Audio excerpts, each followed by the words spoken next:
भारत की सबसे बड़ी डिफेंस डील को आज आपके लिए डिकोड करेंगे, जिसे आप mother of all defence deals कह सकते हैं भारत के लिए।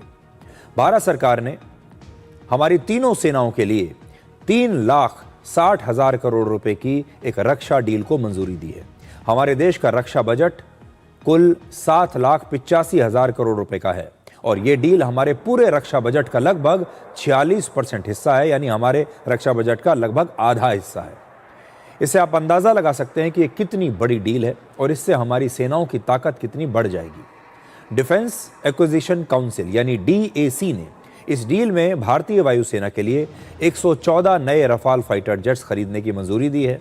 DAC भारत में रक्षा खरीद पर फैसला लेने वाली सबसे बड़ी संस्था होती है और रफाल का निर्माण फ्रांस की डसॉ एविएशन नाम की एक कंपनी करती है। लेकिन इस डील में 114 में से 90 रफाल विमान भारत में ही बनाए जाएंगे और इन विमानों में लगभग 50% उपकरण मेड इन इंडिया होंगे, यानी स्वदेशी होंगे। इसका मतलब है कि इस डील के बाद भारतीय वायुसेना को पहली बार made in India Rafale fighter jets मिलेंगे। भारतीय वायुसेना लंबे समय से रफाल विमान को ही खरीदना चाहती है और आपको याद होगा ऑपरेशन सिंदूर के दौरान भी इन लड़ाकू विमानों ने शानदार प्रदर्शन किया था।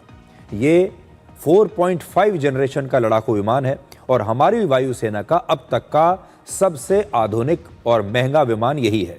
इससे पहले वर्ष 2015 में भारत ने फ्रांस से 36 रफाल फाइटर जेट खरीदे थे और ये हमारी वायुसेना में शामिल हो भी चुके हैं। और पिछले वर्ष भारतीय नौसेना के लिए भी 26 रफाल मरीन फाइटर जेट्स की डील भारत ने की थी। ये विमान भारतीय नौसेना के एयरक्राफ्ट कैरियर्स पर तैनात होंगे और आज की डील के पूरा होने के बाद भारत रफाल फाइटर जेट्स का दुनिया का दूसरा सबसे बड़ा ऑपरेटर बन जाएगा। तो आप ये देखिए कि रफाल विमान जो है, इसका सबसे बड़ा जो खरीदार है वो तो फ्रांस है, यानी फ्रांस की वायुसेना में सबसे ज़्यादा रफाल विमान चलते हैं और पूरी दुनिया में अब हमारी वायुसेना होगी जिसके पास सबसे ज़्यादा रफाल विमान है। फ्रांस पूरी दुनिया में इन विमानों का सबसे बड़ा ऑपरेटर है। अब तक फ्रांस ने अपनी वायुसेना के लिए कुल 234 रफाल एयरक्राफ्ट्स का ऑर्डर दिया है, जबकि भारत कुल मिलाकर 176 रफाल विमानों का ऑर्डर दे चुका है। रफाल को लेकर सबसे बड़ा फायदा ये होगा कि इसकी खरीद से जुड़ी ज्यादातर लंबी प्रक्रियाओं को पहले ही मंजूरी मिल चुकी है। इसका मतलब है कि इसकी खरीद तेज रफ्तार से होगी, दोबारा से वापस कागजी कार्रवाई नहीं करनी पड़ेगी। हमारे देश में सबसे ज्यादा राजनीति असल में हथियारों की खरीद पर ही होती है और सबसे ज्यादा भ्रष्टाचार रक्षा की खरीदों पर होता है। ऐसा आपने अक्सर सुना होगा, अखबारों में पढ़ा होगा, नेताओं से भी सुना होगा। आपने वर्ष 1987 के बोफोर्स घोटाले के बारे में जरूर सुना होगा और आजादी के तुरंत बाद 1948 में देश का पहला रक्षा घोटाला भी हुआ था, जिसका नाम था जीप घोटाला, जब जीप की खरीद में घोटाला हुआ था। लेकिन पहले की सरकारों के समय घोटाले के बाद रफाल सौदे पर झूठे और बेबुनियाद आरोप लगाए गए थे। असल में यह हमारी राजनीति का एक बिजनेस मॉडल बन चुका है।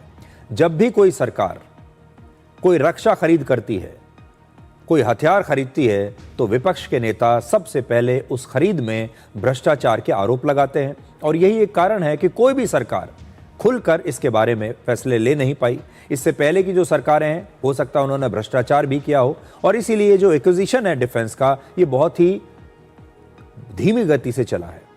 और जब रफाल की डील हमने की, उस रफाल की डील में भी बहुत बदनामी करने की कोशिश की गई। इस डील को अनावश्यक रूप से बदनाम किया गया और इसकी खरीद में देरी होती चली गई।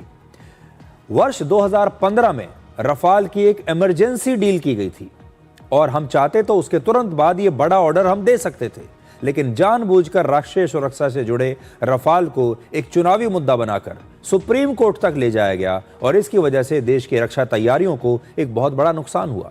आपको याद होगा 2019 में रफाल की खरीद को एक बड़ा मुद्दा बनाया गया था। जब जांच हुई, सब कुछ हुआ, तो ये जो डील है ये बिल्कुल क्लीन पाई गई, सही पाई गई। हमारी वायुसेना को 42 स्क्वाड्रन फाइटर जेट्स की आवश्यकता है और एक स्क्वाड्रन में 16 से लेकर 18 तक एयरक्राफ्ट होते हैं और हमें 42 स्क्वाड्रन चाहिए। लेकिन इस समय हमारे पास लगभग 31 स्क्वाड्रन ही है और जिस रफाल को इस कमी को पूरा करने का हीरो बनाना चाहिए था, उसी पर फर्जी आरोप लगाकर खरीद प्रक्रिया को धीमा कर दिया गया। एक और बात यह कि अब तक हमारी वायुसेना में रशिया के फाइटर जेट्स की संख्या सबसे ज्यादा रही है।